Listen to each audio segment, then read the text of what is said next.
Okay, back in the tunnel on my car with a new firmware called 2017.38 f87 something.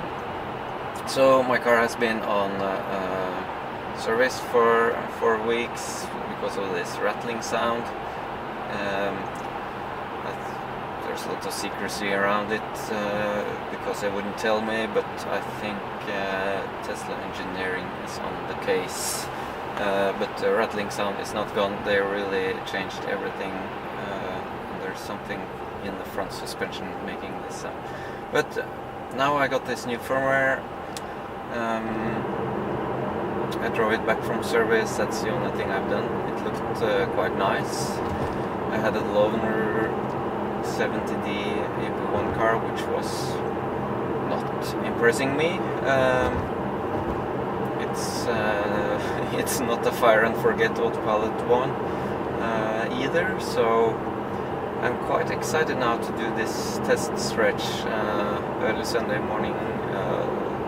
Not too many cars. I'll be driving a lot more this week, so I'll have to get really thorough testing of this new Autopilot system. So, but just for the fun, let's get this standardized stretched out. As you can see, the wheel is going a little bit bananas, but it feels pretty solid. I usually had problems drifting outward in bends, then we got a fix and it drifted inwards in bends, but now it feels okay. Not too much traffic, so that reduces the stress levels, so that went fine. The first bend, no phantom braking for the first time. That's not bad.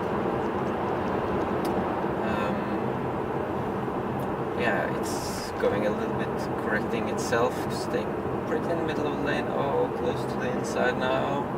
We're on the inside of the white lane, but the car in front also, of course, kind of reduces the standardization I have, since I'm usually going 80, to kind of challenge the system a little bit. That was the old speed limit on this road, and that's what the speed the cars always flow in.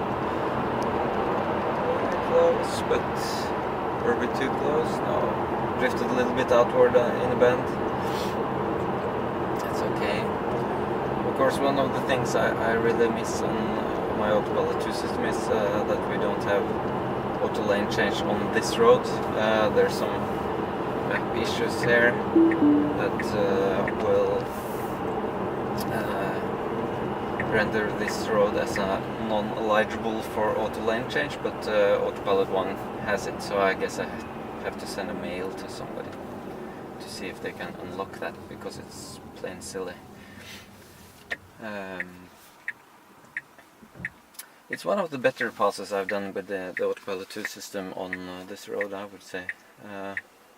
Of course, it's a short stretch of road, so it's not too many things can happen, but it's a challenging road with all the bends and quite narrow lanes.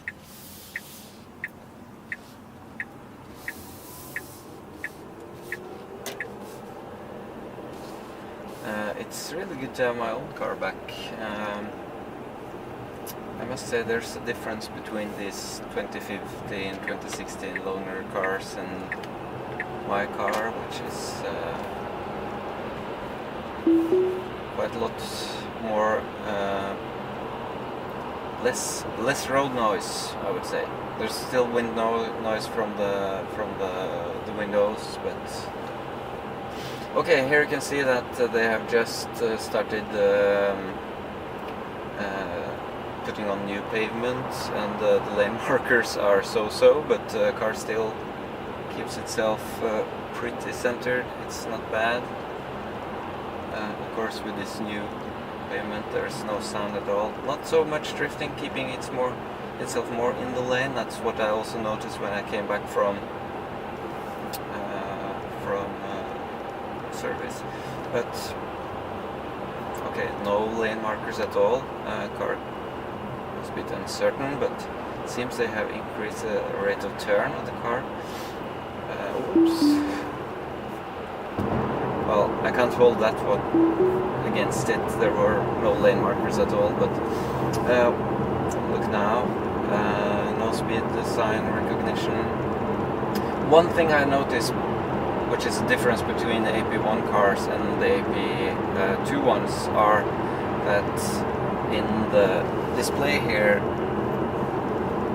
the AP2 car kind of don't have the distance. It can't see so far ahead.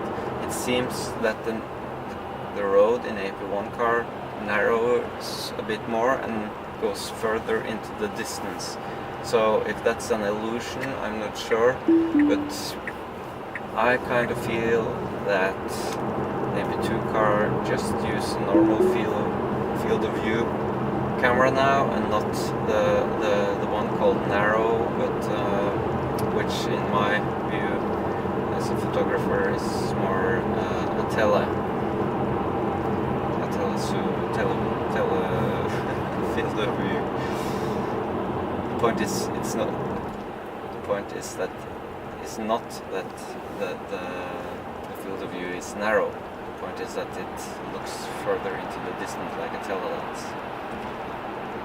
So back into the dark tunnel, and this goes fine now. Of course, we had some cars going slower again, so that's a general finding with Autopilot. If you keep in the speed limit or below the speed limit, it usually does much better than if you push it on speed. And that's an interesting thing I read on the internet, that I heard an interview with that GeoHot dude in AI, and he said something about how big the torque on the steering wheel their system had, that there was a limit, so the car would not in a split second slam you into the wall. So it seems they have increased it a little bit here, and well, this 38 version is not so bad. We shall see if I get a longer driving session another day.